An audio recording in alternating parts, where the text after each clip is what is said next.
Je voulais vous dire que, en fait, petit à petit, on m'a isolée comme ça. Dédé n'avait pas le choix, ils auraient tué quelqu'un de sa famille s'il avait voulu m'aimer.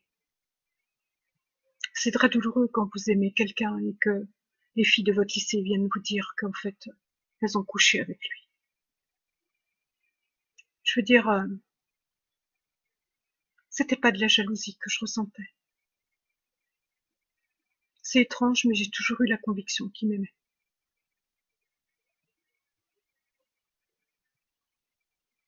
La dernière fois qu'on s'est vu, il m'a dit ça. C'était chez lui au Sable d'Olonne, ses parents lui louaient une petite chambre. Un mercredi après-midi, ça devait être la 5e fois où je le voyais. Il était de moins en moins tendre, de plus en plus indifférent. On lui demandait à chaque fois et on avait placé des micros chez lui pour vérifier qu'il faisait bien ce qu'on lui demandait. Il avait l'air tendu à chaque fois. Et puis j'arrive, il faisait chaud et j'ai dit tu viens, on va se promener à la plage. Puisque j'avais droit qu'à 3 heures de sortie en terminale, je les prenais pas toutes parce que j'avais beaucoup de travail, donc je prenais 2 heures. Il m'en voulait déjà pour ça. C'était en première. J'avais droit à 2 heures de sortie. Je ne prenais qu'1 heure. Je voulais préparer bien mon bac de français, mais une fois qu'il m'a laissé, fin mai, j'ai arrêté de travailler complètement. Complètement. Je prenais qu'1 heure et il me dit en 1 heure on n'a pas le temps. Prendons une douche ici. Ça te fera du bien. J'ai dit non, je veux pas. Il me dit voilà, je te fais une proposition. J'ai une fille de ma classe ce soir qui veut coucher avec moi. Il m'a dit c'est une salope, mais j'en ai envie.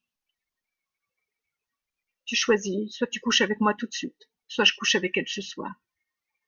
J'ai rien dit, j'ai pris mon petit sac, un petit sac en corde, je me rappelle. Et puis je suis rentrée en pleurant.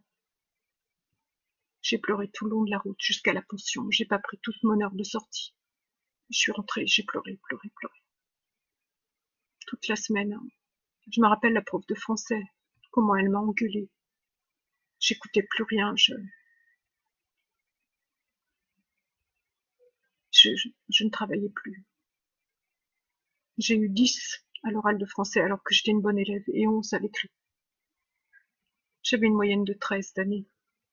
Et c'était une prof très dure et c'était parmi les meilleures moyennes de la classe.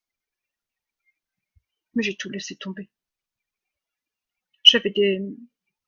Je me rappelle que Anne Giraudet, qui était dans ma classe, qui habite Salertaine, elle avait la même moyenne que moi. Elle a eu 16 au bac. Non, les deux. Je m'en fichais. Je voulais mourir, en fait.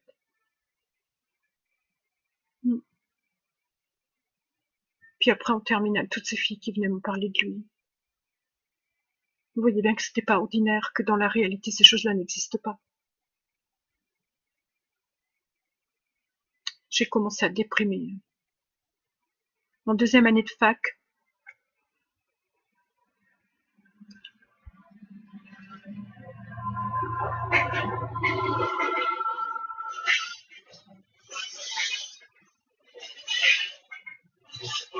c'est le train qui passe. Vous entendez? Quel bazar! C'est du fret, là. Ils transportent des voitures. Des fois, j'ai envie d'en attraper une. Des belles voitures neuves. Peugeot, Renault.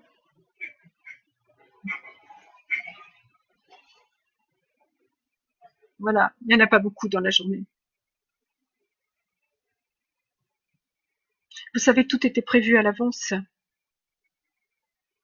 Et mon ex-mari, qui était payé par Mitterrand pour me séduire en 80 et ensuite pour m'épouser, ne voulait pas. Ah, on m'a dit qu'il me haïssait avant que je le rencontre parce que il avait eu pour mission de violer Christophe pour l'empêcher de me dire la vérité. Et sa famille, Christophe Nolot, de violer mon ex-mari. Pour les viols, il s'y connaissait, croyez-moi. De violer, pardon, André Maillet et tous ceux qui s'approchaient de moi pour les menacer.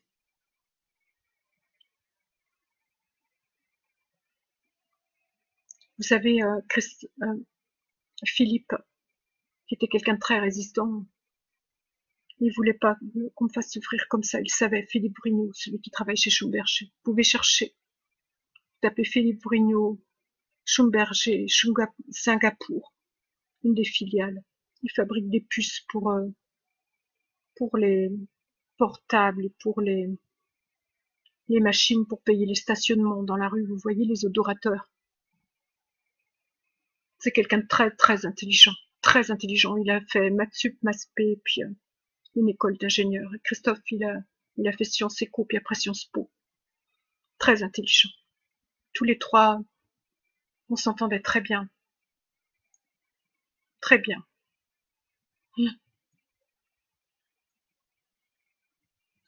Ah, je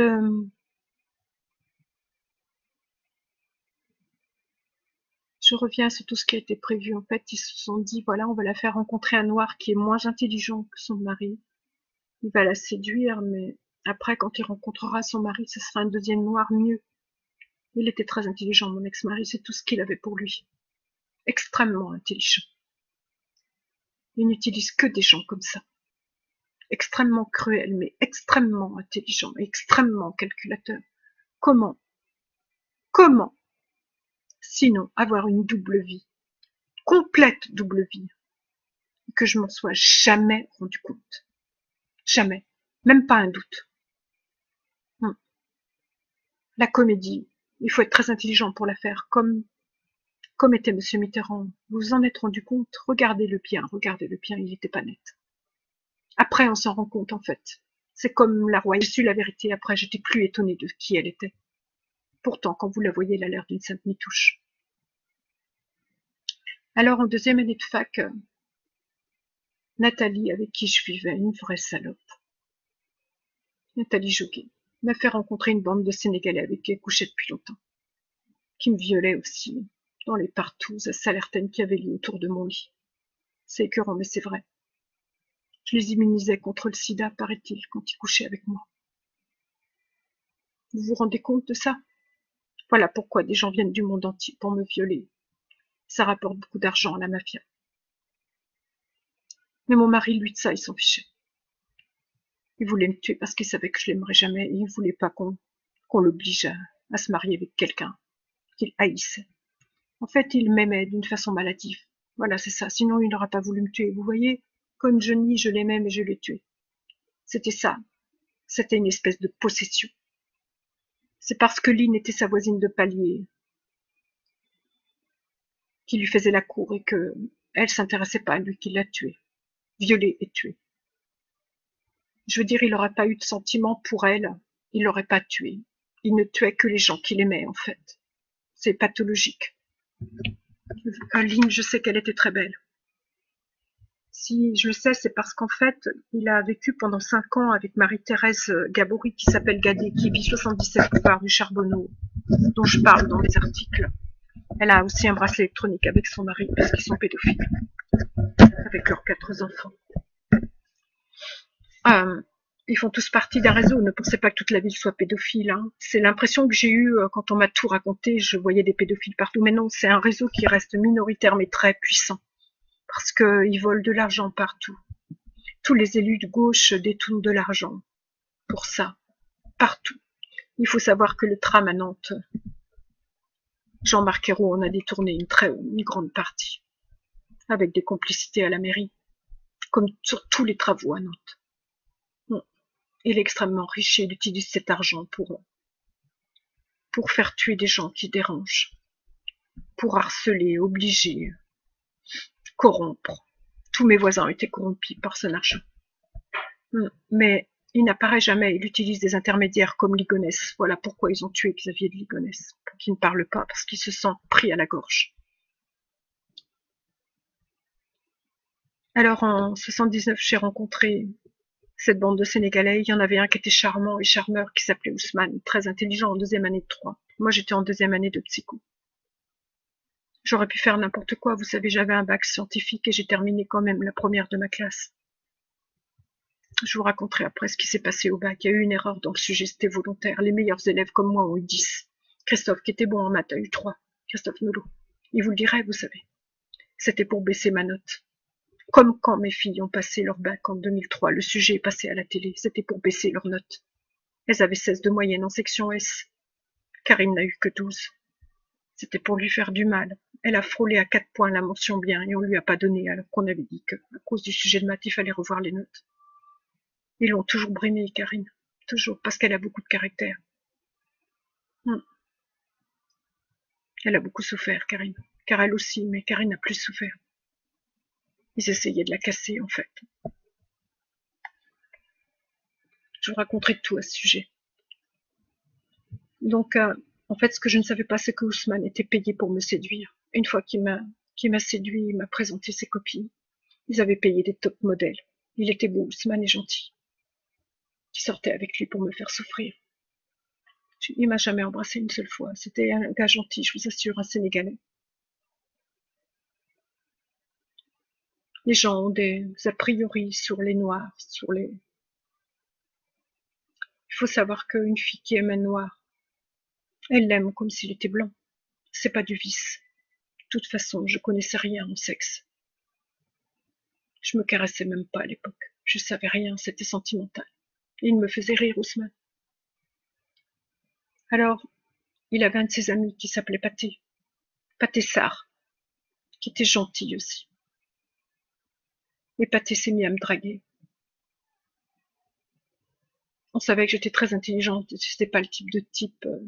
Il était pas mal physiquement, il était moins beau qu'Ousmane, très grand. Surtout qu'il était beaucoup moins intelligent. Et on savait que les garçons qui n'étaient pas intelligents, j'avais aucun sentiment pour lui. Je ne pouvais pas. Même des gens intelligents, quand ils sont cruels, comme mon ex-mari, je ne pouvais pas. Mais il était toujours avec Ousmane, ils étaient inséparables, et il n'avait pas de copine. Il m'a dragué, il savait que j'accepterais, rien que pour voir Ousmane. Je suis sortie avec Pathé Sarr pour voir Ousmane. Ils étaient toujours ensemble.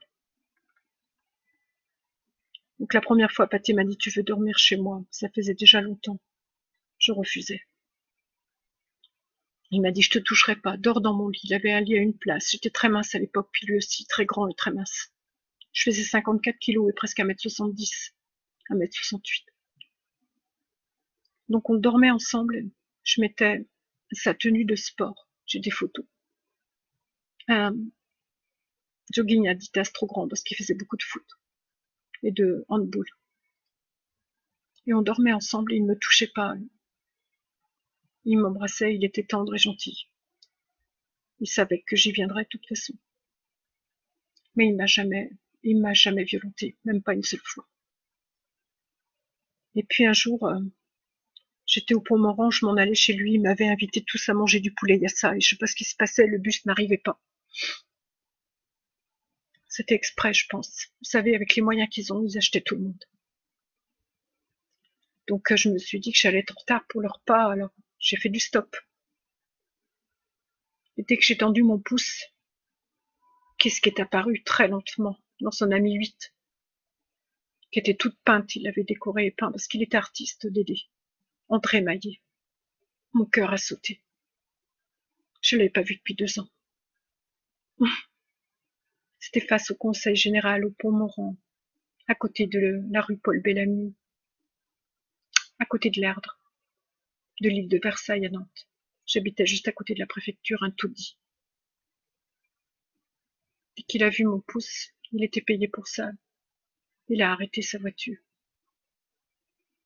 À côté de lui, il y avait une fille qu'ils avaient payée, un genre de top modèle, une mannequin, très belle.